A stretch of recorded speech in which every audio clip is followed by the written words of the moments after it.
Assalamualaikum warahmatullahi wabarakatuh. Saya doakan mudah-mudahan punya istri yang baik hati. Kok nggak semangat ya? Mudah-mudahan punya istri yang baik hati, ganjil dan suka kepada yang ganjil. Maka kurang mantep, kurang jos misalkan salam kita cuma dua. Kita kasihi wa man walah la haula wala quwata illa billah, amma ba'du. Para jamaah, Bapak Ibu yang dirahmati oleh Allah, alhamdulillah pada kesempatan malam ini kita bersyukur kepada Allah karena kita masih diberikan kesehatan oleh Allah, masih diberikan kesempatan oleh Allah untuk ibadah di bulan Ramadan, bulan yang penuh berkah, bulan yang penuh rahmat, bulan ampunan, bulan diturunkannya Al-Quran. Oleh karena itu, kesempatan yang Allah berikan kepada kita ini jangan pernah kita sia-siakan, harus kita manfaatkan sebaik mungkin. Kenapa? Karena kita tidak tahu apakah kita nanti akan sampai ke bulan Ramadan yang akan datang atau tidak. Bahkan 1 menit ke depan kita masih hidup atau tidak, kita tidak tahu. Bahkan nanti waktu sahur kita bisa makan sahur bersama keluarga, kita nggak tahu bisa atau tidak. Makanya yang namanya umur ini nggak ada yang tahu. Makanya kita manfaatkan sebaik mungkin. Ya, umur gak ada yang tahu, umur juga tidak melihat usia. Yang tua mati, yang muda juga mati. Gak melihat status sosial, yang kaya mati, yang miskin juga mati. Gak melihat jabatan, yang presiden mati, yang rakyat juga mati. Makanya ada lagu itu, lagunya bunyinya gini, orang kaya kok nyanyi sendiri malah ngikuti iki loh. Oke, diikuti lagi. Orang kaya, orang miskin. Saya kurang kompak, diulangi. Orang kaya, orang miskin, raja-raja, rakyat biasa, bapak-bapak, ibu-ibu, ustadznya lah kurang ajar, ustadznya kok dibilang mati-mati. Jadi kita nggak ngerti, semuanya akan mati. Dan ketika orang itu mati, yang dibutuhkan bukan harta, bukan keluarga, balik semuanya itu nanti. Makanya diceritakan dalam sebuah hadis ketika seorang itu meninggal dunia, 3 hal yang mengikuti. Apa saja 3 hal itu? Yang pertama, hartanya ikut nguburkan, mobilnya nganter, keluarganya ikut nguburkan, nganter keluarganya. Yang ketiga, amal. 2 balik, harta balik, keluarga balik. Yang menetap, yang menemani orang yang meninggal itu adalah apa? Amalnya. Dan ketika orang sudah meninggal dunia, yang ditanya bukan pertanyaan matematika, bukan pertanyaan IPA atau pelajaran-pelajaran yang lain, tapi yang ditanya adalah pertanyaan SD. Marrabbuka wa man nabiyuka wa ma imamuka, aina kiblatuka wa man ikhwanuka. Dan orang yang bisa menjawab 5 pertanyaan ini adalah orang yang menjaga sholat 5 waktu, lebih-lebih yang menghidupkan sholat sunnahnya juga. Allahumma sholli ala sayyidina Muhammad. Ketika ditanya siapa Tuhanmu, kalau kita jaga sholat, Allahu Akbar. Ketika rukuk, Allahu Akbar. Ketika bangun dari rukuk, sami Allahu liman hamidah. Setiap ucapan Allah, Allah, Allah akan dengan mudah nanti akan otomatis mulut kita menjawab Allahu Rabbi, Allah Tuhanku. Aman. Begitu juga, wa man nabiyuka, siapa nabimu? Kalau orang menjaga sholat biasanya ketika tasyahud awal ataupun tasyahud akhir mengucapkan apa? Asyhadu an la ilaha illallah wa asyhadu anna Muhammadar Rasul. Allahumma sholli ala sayyidina Muhammad yang sering diucapkan, maka akan dengan mudah menjawab Muhammadun Nabi, Muhammad adalah nabiku. Begitu juga aina kiblatukah, mana kiblatmu? Ketika kita sholat mustaqbilal kiblati, al-Ka'batu kiblatku, Ka'bah adalah kiblatku. Di mana? Siapa saudara-saudaramu? Saudara-saudaraku ketika kita berjamaah, saudara muslim dan muslimah. Intinya 5 pertanyaan akan bisa kita jawab. Makanya ini kembali kepada kita. Allah memberikan kesempatan di bulan Ramadan kepada kita. Ayo kita manfaatkan untuk ibadah. Puasanya dijaga, sholatnya juga dijaga. Tapi ini semuanya kembali kepada kita. Mau puasa, alhamdulillah. Tapi kalau kita nggak puasa, ya sudah, kembali kepada kita. Mau jaga sholat, alhamdulillah. Tapi kalau kita nggak jaga sholat, ya kembali kepada kita. Makanya ada lagu itu judulnya Sakarepmu. Apa bu judulnya? Coba poso nggak poso, sing semangat bu, wis sama-sama ngantuk iki ya. Poso nggak poso, sholat gak sholat, ora poso ora sholat, Gusti Allah gak ngurus awakmu. Coba lebih kompak, lebih cepat ya. Ini ngaji atau nyanyi aja? Kayaknya lebih enak nyanyi ya. Monggo. Poso gak poso, sholat gak sholat, ora poso ora sholat, Gusti Allah gak ngurus awakmu. Allah gak ngurus, Allah gak butuh dengan ibadah yang kita kerjakan. Yang butuh dengan ibadah itu kita. Allah gak butuh.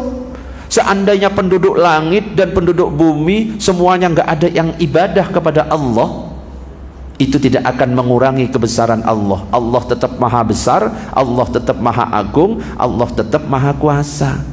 Seandainya semuanya nyembah, nggak akan nambah juga. Makanya yang butuh itu adalah kita. Kalau kita ibadah, maka rahmat Allah akan turun. Ketika rahmat Allah akan turun, rahmat itulah yang bisa membawa kita ke dalam surga. Jadi kita masuk surga itu bukan karena amal. Kita masuk surga karena apa? Rahmat dari Allah. Kenapa kok amal tidak bisa membawa kita ke surga? Loh, orang-orang kadang-kadang beramal itu tidak ikhlas. Syaratnya itu 2 soalnya. Harus ikhlas, harus ittiba'ur rasul. Yang paling berat itu ikhlas. Kadang-kadang ada orang sholat cuma pengen disebut sebagai orang ahli ibadah. Kadang-kadang ada orang ngaji cuma pengen disebut sebagai qori. Kadang-kadang ada orang yang sedekah cuma pengen disebut sebagai orang yang dermawan. Termasuk juga ustadz ceramah, kiai ceramah kadang-kadang gak ikhlas. Yang diharapkan itu kadang-kadang apa bu? Aduh, kurang ajar beneran. Suudon naik terus. Ya masa model kayak saya butuh amplop ya. Isi deh.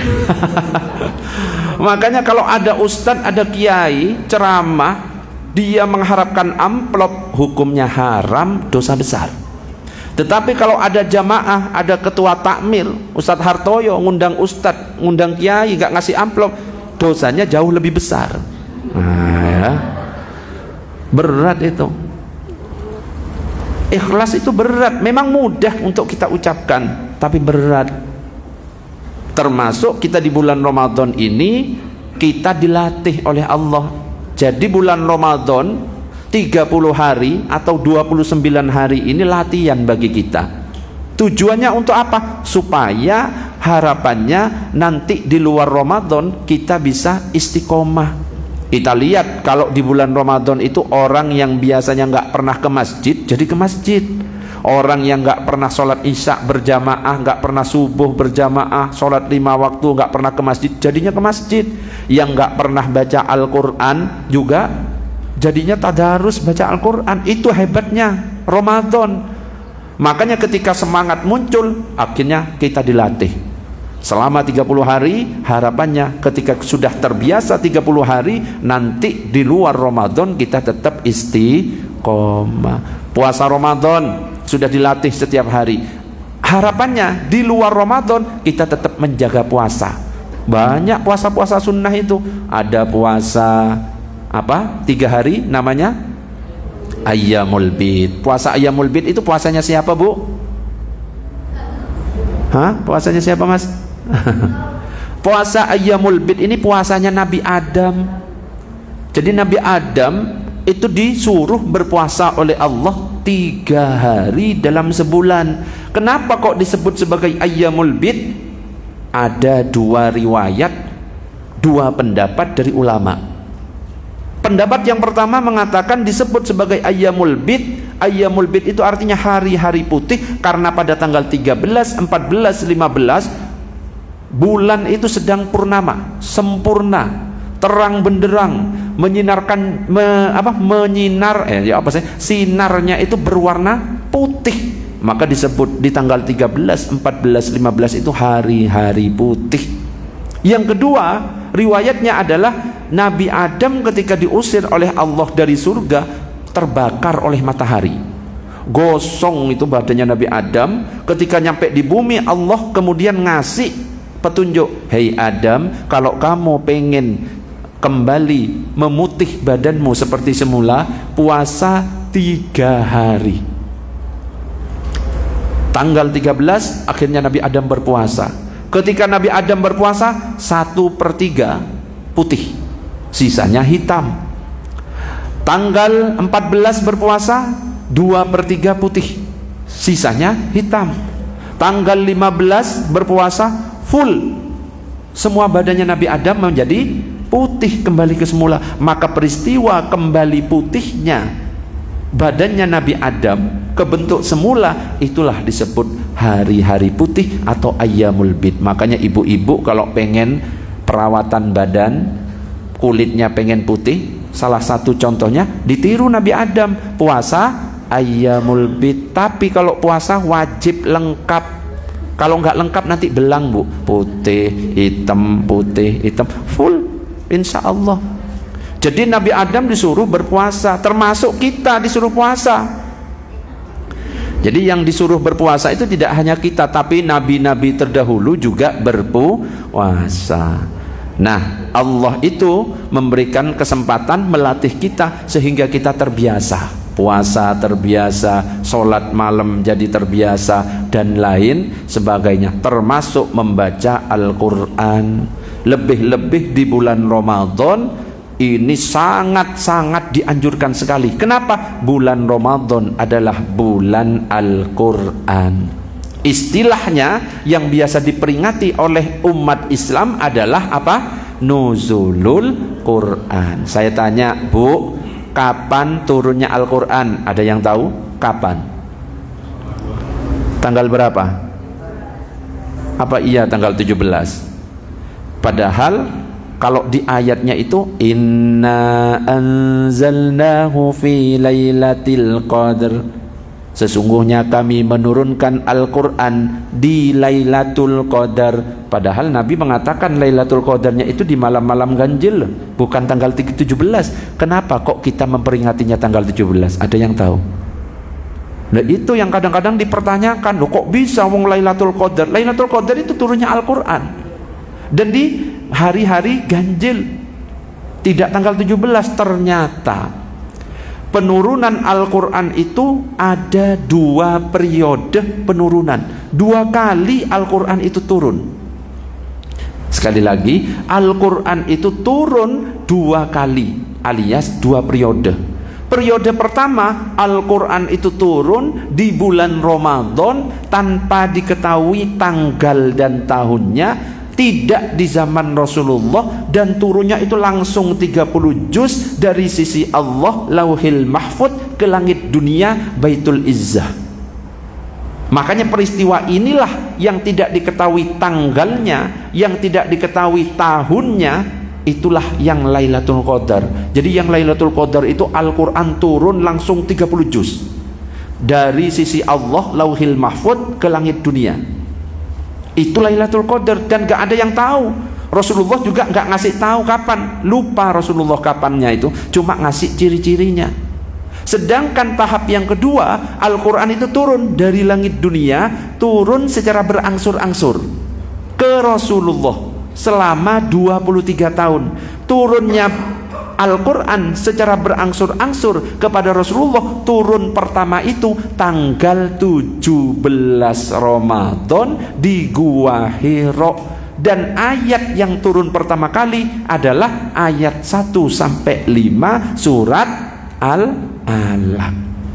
Jadi yang 17 Ramadan itu ternyata apa? Wahyu pertama turun kepada Nabi, surat Al-Alaq ayat 1 sampai 5. Jadi kalau ada yang memperingati tanggal 17 Ramadan nuzulul Quran, itu sebenarnya yang diperingati itu adalah turunnya wahyu pertama surat Al-Alaq ayat 1 sampai 5. Di mana? Di Gua Hira.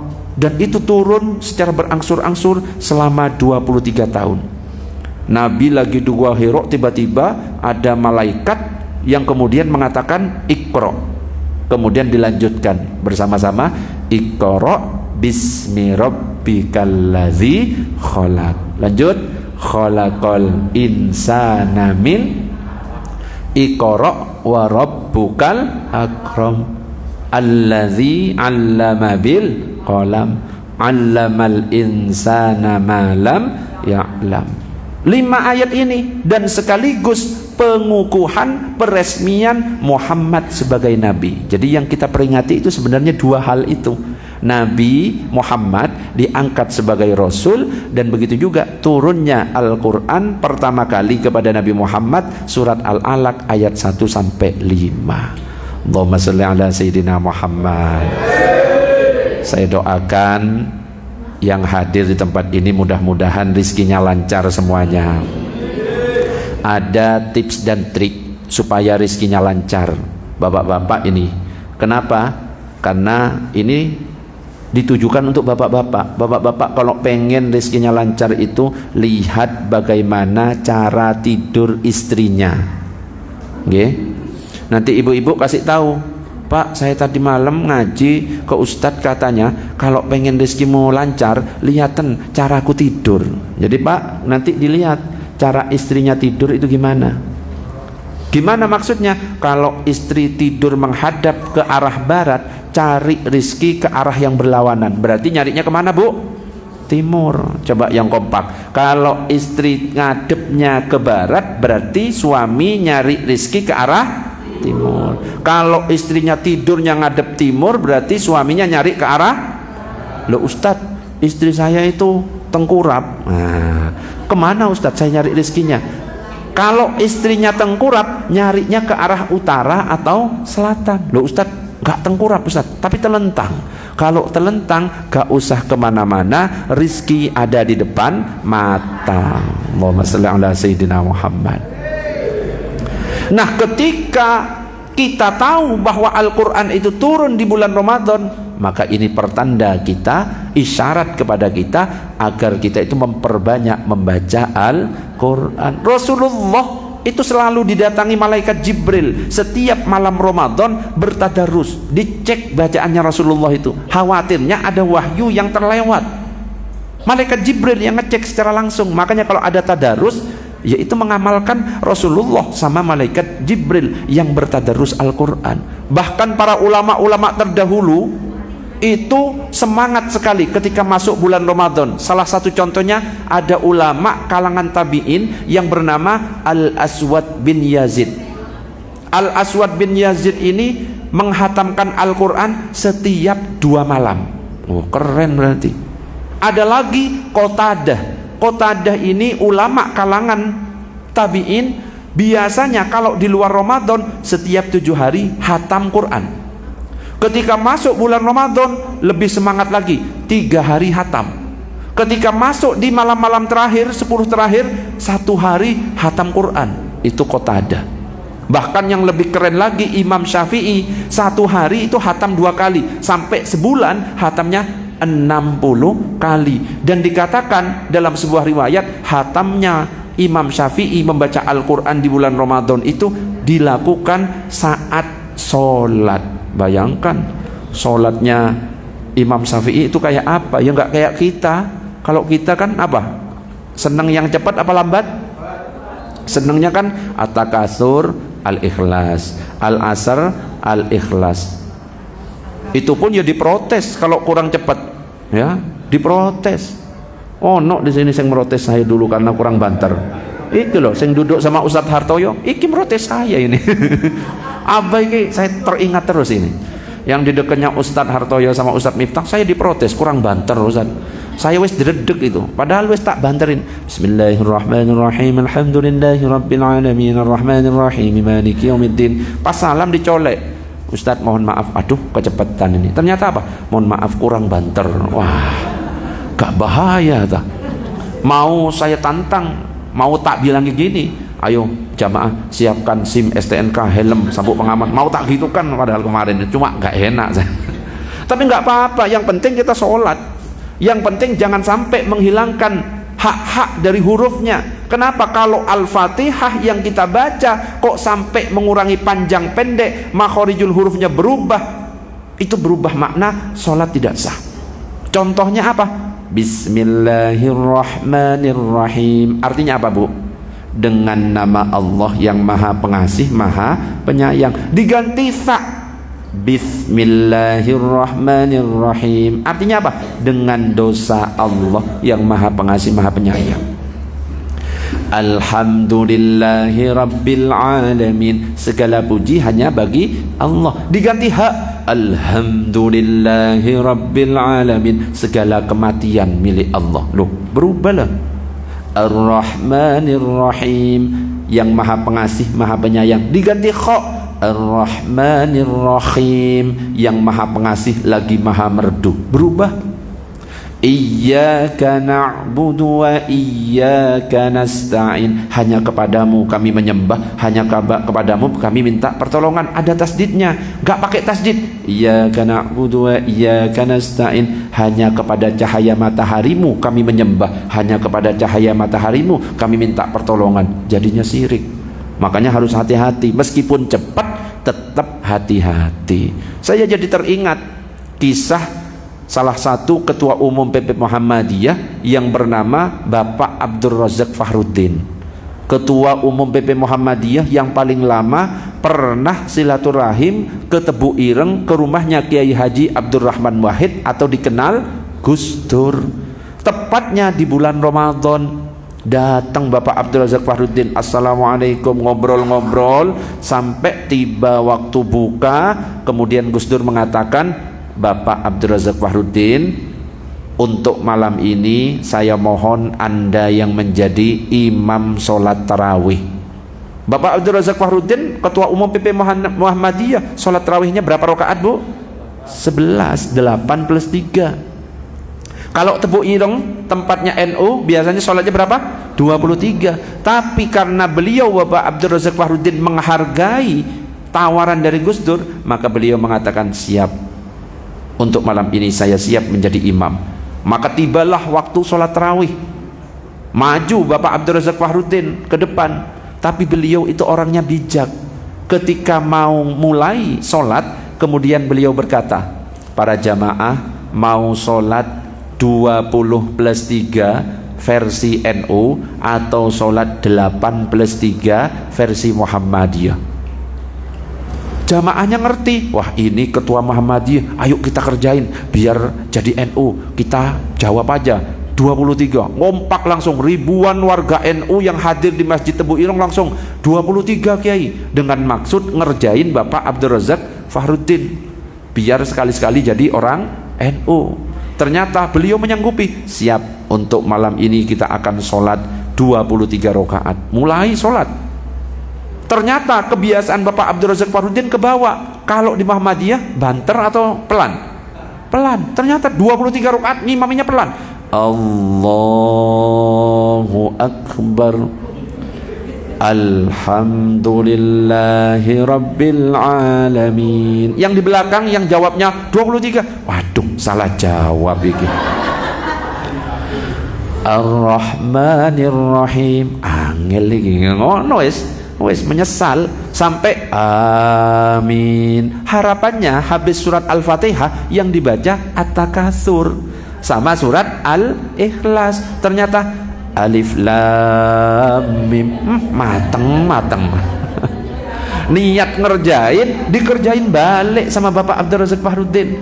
Yang dibaca gak tanggung-tanggung, yang dibaca ayat 1 sampai 10.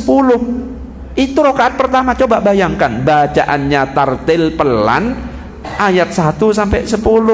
Rakaat kedua Allahu Akbar, gak jauh beda. Alhamdulillahi Rabbil Alamin. Wis belakang sudah mulai waduh iki piye iki sampai jam piro iki. Yang setelah selesai amin yang dibaca lanjutannya Al-Baqarah ayat 11 sampai 20. Jadi sholat dapat 8 rakaat, ternyata ukurannya sama seperti sholat tarawihnya NU 23 rakaat plus tadarusan selesai. Rame belakangnya, waduh iki piye iki, itu masih 8 itu. Karena beliau mendengar suara kok berisik di belakang, kemudian beliau noleh. Para jamaah mau lanjut 23 atau ditutup witir? Langsung kompak witir. Nah akhirnya apa? Oke siap, kita tutup witir. Akhirnya apa? Gagal mau ngerjainnya Bapak Abdul Razak Fahrudin, justru dikerjain balik. Akhirnya sholat witir langsung 3 rakaat. Setelah sholat witir selesai, Gus Dur langsung maju ngambil mic. Gus Dur kemudian berkata, baru kali ini ribuan warga NU dimuhammadiyahkan oleh satu orang. Nah, tapi kan aman, damai aman. Kenapa? Sama-sama bijak, sama-sama orang alim. Kenapa? Gak mempermasalahkan perbedaan. Hanya rokaat 11 sama rokaat 23, gak dibuat berantem, gak merasa dirinya paling sunnah. Sing penting dilihat persamaannya, sama-sama sholat tarawih. Wong sholat tarawih lo macem-macem, ada 18+3, ada 20+3, ada lagi yang lebih banyak. Berapa? 36+3. Bayangkan 36+3 berapa? 39. Coba ibu-ibu kuat nggak kira-kira untuk besok kita sholatnya 39 rakaat? Loh nggak kuat. Kita wis 20 itu wis banter yo. Kalau di Madinah dulu di zaman Imam Syafi'i di Ka'bah di Masjidil Haram sholatnya 20 rakaat. Di Masjidil Haram di zamannya Imam Syafi'i itu 20 rakaat.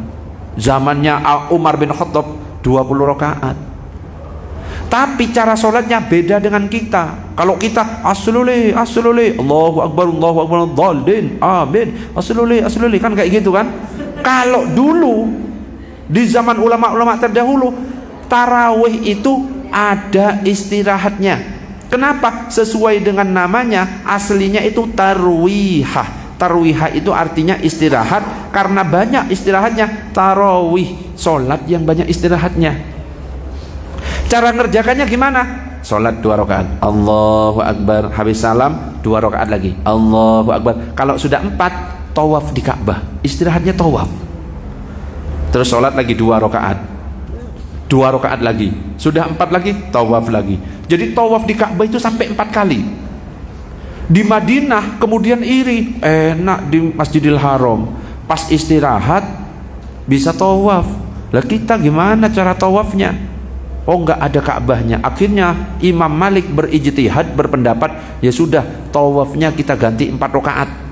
Karena di Mekah bisa tawaf 4 kali, berarti 4 kali 4 16. Akhirnya diputuskan, wes berarti 20 rakaat tambah 16, kita sholatnya 36 rakaat. Pada zaman Imam Malik sholatnya 36 rakaat ditambah witir 3 rakaat, totalnya berapa? 39. Tapi sekarang berubah lagi. Sebelum corona itu 20 rakaat di Mekah Madinah, tapi pas corona didiskon jadinya 13 rakaat. Sampai sekarang 13 rakaat. Nggak ada yang sama dengan di Indonesia. Kalau di Indonesia 11 sama 23, di Mekah Madinah sekarang 13 rakaat. Nah, kita itu nggak usah ngelihat kayak gitunya. Kita cukup ngelihat yang penting sama-sama sholat tarawih. Insya Allah akan sama-sama masuk dalam kriteria hadis yang berbunyi mangqoma ramadhana imanan wahtisaban ghufira lahu ma taqaddama min dzambi. Siapa yang menghidupkan, melakukan qiyam Ramadan dengan iman dan mengharap pahala dari Allah, diampuni dosa-dosanya. Mudah-mudahan kita termasuk di dalamnya. Amin ya rabbal alamin. Makanya kembali ke tadi, ya, ulama itu semangat sekali di bulan Ramadan dengan memperbanyak baca Al-Quran. Ustadz, saya ini belum bisa baca Al-Quran. Gimana Ustadz? Tidak ada kata terlambat untuk belajar Al-Quran. Ya, eman kalau misalkan kita itu belum sempat baca Al-Quran sudah meninggal, eman. Karena apa? Satu huruf itu nilainya 10.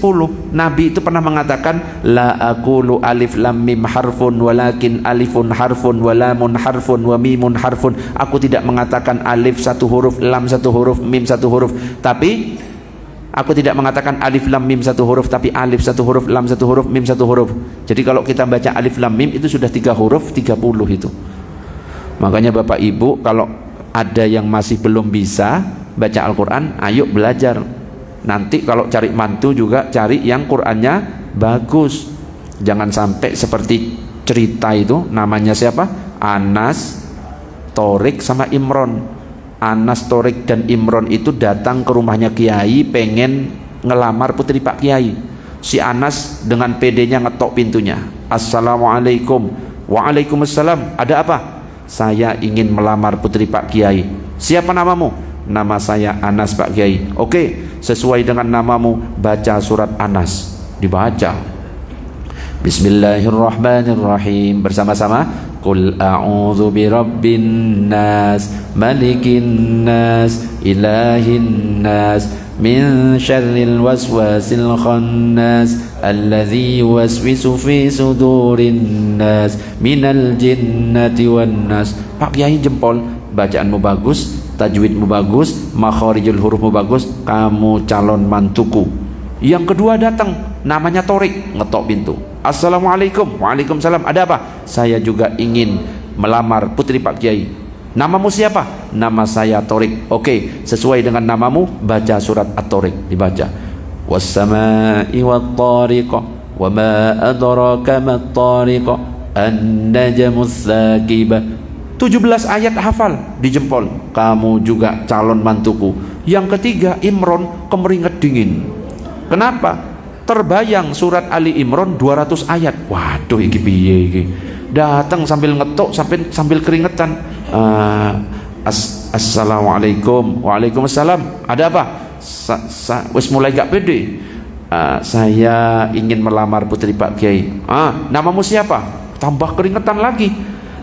Mikir, nama saya Imron tapi biasa dipanggil Kulhum. Nah, kan gak keren kan? Makanya kalau nanti nyari mantu, ibu-ibu cari sing Qur'annya bagus, biar nggak kayak gitu malu-maluin. Masa kok isok namanya jadi Kulhum. Allahumma sholli ala sayyidina Muhammad. Makanya ayo di bulan Ramadan ini perbanyak membaca Al-Quran. Kalau bisa satu hari hatam, satu hari satu juz, sehingga satu bulan bisa hatam sekali, itu minimal. Tapi ingat, jangan terlalu sibuk dengan sunnahnya sibuk, tarawih sibuk, Al-Qurannya sibuk. Lah ternyata yang wajib malah lupa.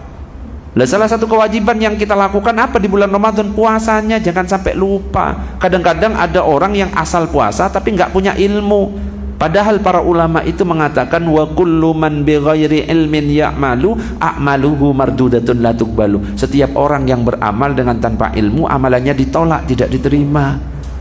Misalkan ibu-ibu, saya tanya, kalau lagi makan sahur tiba-tiba terdengar suara azan, lanjut makan atau berhenti, Bu?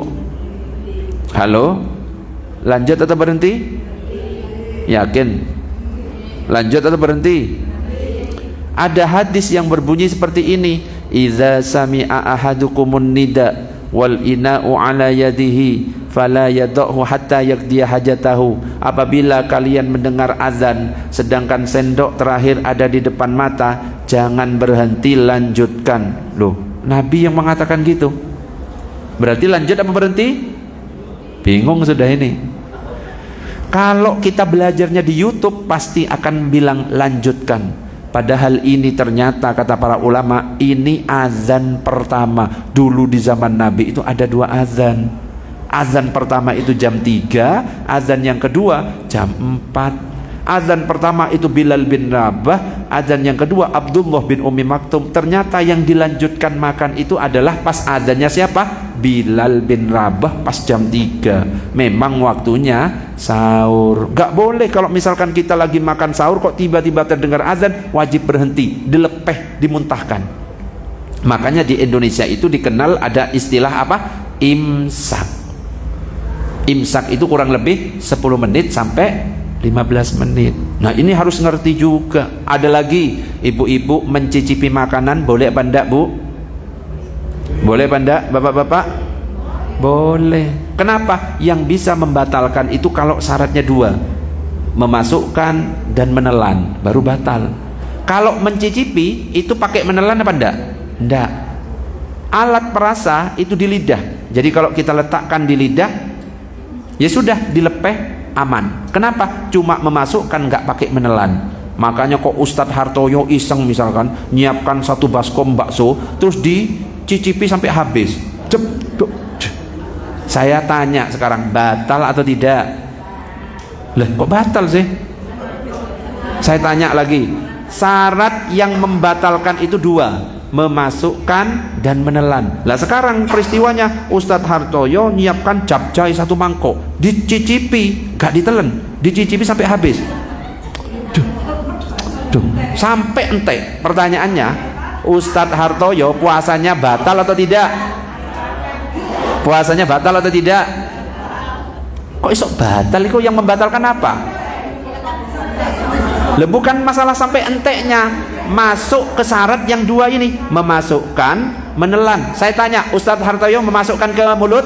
Memasukkan. Ditelan apa enggak? Enggak. Batal atau tidak? Tidak. Tapi hukumnya makruh. Nah, berbeda dengan ibu-ibu. Kalau ibu-ibu kan ada hajat, cuma ngincipi bentar, dibuang, itu tidak makruh tapi mubah. Jadi syaratnya 2, memasukkan dan menelan. Nah ada lagi kasus, Ustadz kalau yang saya telan adalah ludah, boleh apa enggak Bu? Boleh apa enggak Pak? Ludahnya saya kumpulkan Pak, dari pagi iseng sampai duhur, sampai duhur itu sampai kayak gitu. Pertanyaannya sampai warak. Ayo, ini pertanyaan beneran ini. Saya kumpulkan, tak telan terus sampai warak. Pertanyaannya, orang itu batal atau tidak puasanya? Hah? Terus yang nggak batalin gimana? Ada kalanya orang menelan ludah batal, ada kalanya tidak batal. Kapan menelan ludah itu tidak batal? Syaratnya 3. Jadi kalau ludah yang ditelan tidak batal kalau terpenuhi syarat 3. 1, ludah yang ditelan ludah sendiri. Nah, Ustadz Hartoyo jalan-jalan kok ono ludah diambil. Nah, kalau ludahnya orang batal. Tapi kalau ludah sendiri tidak batal, meskipun dikumpulkan seperti tadi, gak batal. Yang kedua syaratnya adalah ludahnya tidak bercampur sesuatu. Lah kok misalkan ludah kita nyampurnya es cendol, apalagi es kopior, batal atau tidak? Batal. Yang ketiga, ludahnya tidak keluar area mulut, masih di dalam mulut. Makanya saya sampaikan, batal pada orang yang kayak gini. Tidak batal. Kenapa? Ludahnya ludah sendiri, tidak ada campuran es dan lain sebagainya, dan masih di dalam mulut. Beda dengan bapak-bapak lagi Jumatan, gak selesai-selesai khotibnya, turu pas Jumatan, ngiler keluar. Tiba-tiba iqomah, kaget, diseruput masuk lagi, serot. Nah, yang kayak gitu karena sudah keluar dari area mulut, maka batal. Allahumma sholli ala Sayyidina Muhammad. Makanya harus ngerti itu juga. Termasuk ada yang nanya, Ustadz kalau saya lagi wudhu, tiba-tiba wudhu itu kan biasanya kumur-kumur, boleh ndak Ustadz kalau siang hari bulan Ramadan saya kumur-kumur, boleh apa ndak? Kumur-kumur di siang hari bulan Ramadan boleh atau tidak? Boleh. Yang penting jangan terlalu dalam sampai ke sini, dan tidak boleh korupsi. Kumur-kumur 3 kali keluarnya 1 misalkan, nah, itu namanya korupsi, nggak boleh ya. Boleh, tetap sunnah hukumnya, masukkan ke hidung tapi jangan sampai ke dalam, cukup disentuhkan saja. Mulut cuma di luar, langsung dikeluarkan, dilepeh, nggak apa-apa, itu hukumnya sunnah. Kan ada adem-ademnya, nggak apa-apa, itu dimakfu. Yang penting secara maksimal kita berusaha untuk mengeluarkan. Allahumma shalli ala sayyidina Muhammad. Makanya harus disertai ilmu, eman, supaya apa? Tidak sia-sia. Allahumma shalli ala sayyidina Muhammad. Begitu juga kembali lagi ke masalah Al-Quran. Ayo Al-Qurannya mumpung di bulan Ramadan kita buka. Jangan cuma surat Yasin tok ya. Kalau orang NU itu biasanya yang rusak itu cuma surat Yasinnya tok. Kenapa? Yang dibaca Yasin. Nah, kalau bisa dari juz 1 sampai juz 30. Saya jadi ingat amalan yang dikasih oleh Kiai Haji Musleh Adnan. Pernah beliau itu ngomong, orang Madura, kalau pengen uangnya banyak, amalkan 3 surat. Nah, surat apa? Yang pertama adalah surat Yasin. Cara ngamalkannya gimana? Dibuka surat Yasin setelah sholat subuh, dibaca. Setelah baca surat Yasin, tangannya diangkat, langsung berdoa, ya Allah berikan saya uang banyak, lakukan selama 7 hari. Kata beliau, Ustadz, sudah dilakukan 7 hari, baca Yasin, doanya sudah seperti itu, tapi uangnya nggak nambah-nambah. Baru lanjut ke surat yang kedua, yaitu surat Al-Waqiah. Cara ngamalnya gimana? Sama cara mengamalkannya, dibaca setelah sholat subuh selama 7 hari. Habis baca surat Al-Waqiah, diangkat tangannya, kemudian doa, ya Allah berikan aku uang banyak. Kok nggak banyak-banyak? Baca Yasin tetap nggak nambah uangnya, baca Al-Waqiah nggak nambah uangnya. Baru surat yang paling manjur katanya, surat apa? Surat tanah. Surat tanahnya dibuka, dibaca, dijual, insya Allah langsung jadi uang. Allahumma shalli ala sayyidina Muhammad. Oke, biar gak ngantuk, coba tak ajak sholawat habis ini selesai. Monggo. Salatullah salamullah ala Taha Rasulillah. Salatullah salamullah ala Yasin Habibillah. Semuanya, salatullah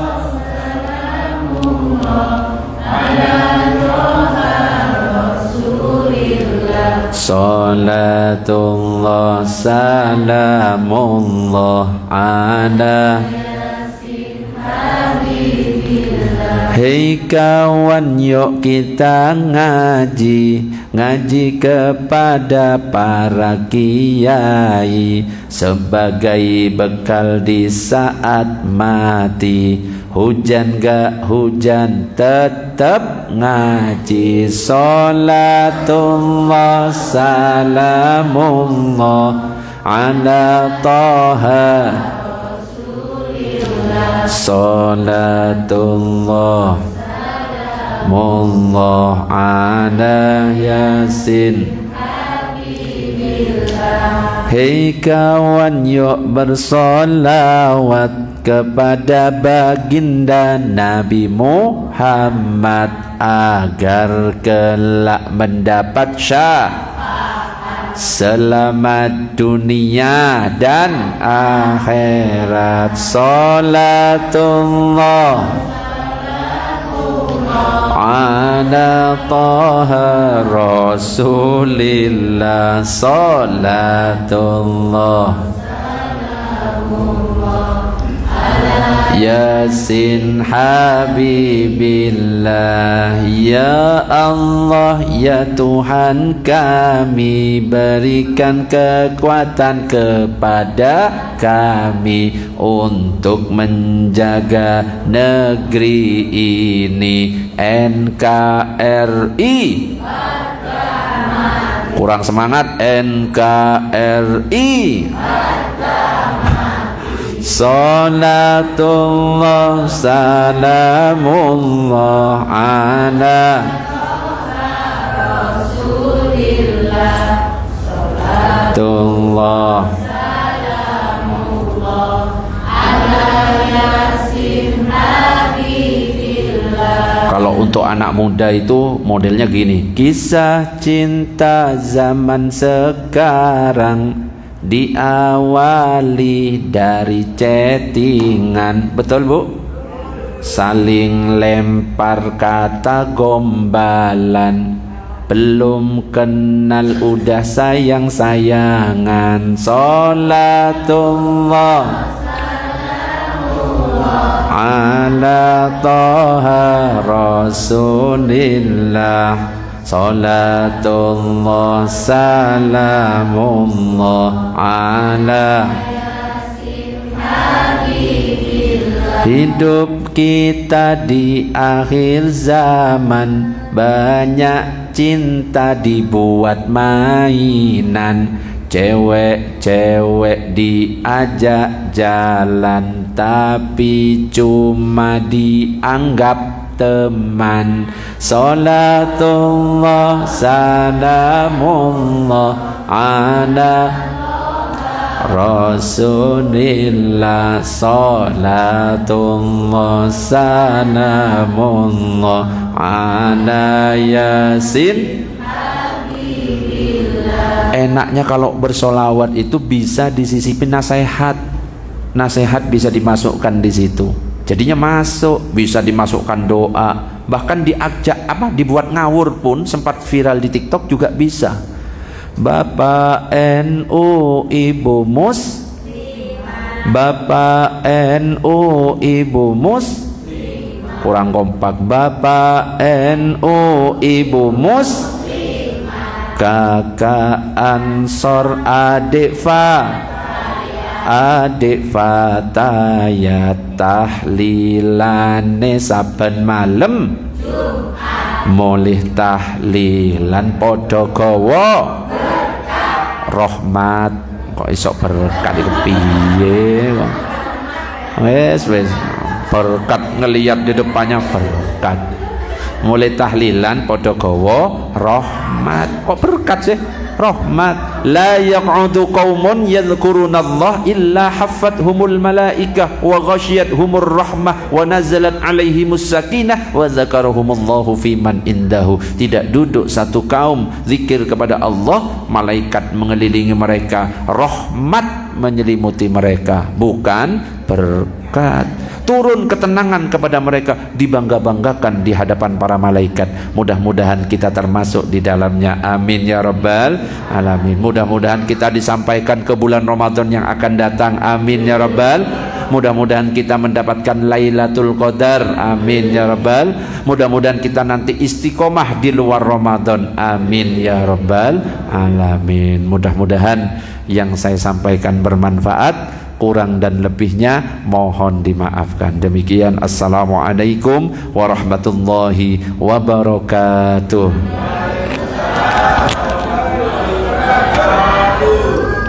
Allahu Akbar. Sekalian doanya sini. Doa tak? Iya, di sini aja. Hah? Sekarang tak? Iya. Oh Allah. Allah, kita tutup dengan doa. A'udzubillahi minasyaitonirrajim. Bismillahirrahmanirrahim. Alhamdulillahirabbil alamin. Hamdan yuwafi ni'amahu wa yukafi mazidah. Ya Rabbana lakal hamdu kama yanbaghi li jalali wajhika wa 'azimi sultanik.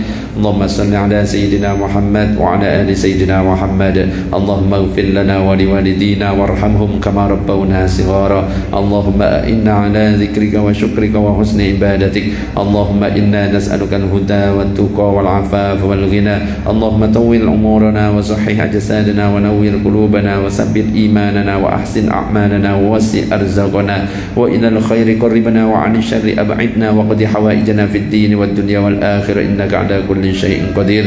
Rabbana atina fid dunya hasanah wa fil akhirati hasanah wa qina 'adzaban nar. Wa sallallahu ala sayyidina Muhammadin nabiyil ummi wa ala alihi wa sahbihi wa sallam bi fadli subhan rabbika rabbil izzati amma yasifun wa salamun alal mursalin walhamdulillahi rabbil alamin. Al-Fatihah. Demikian, assalamualaikum warahmatullahi wabarakatuh.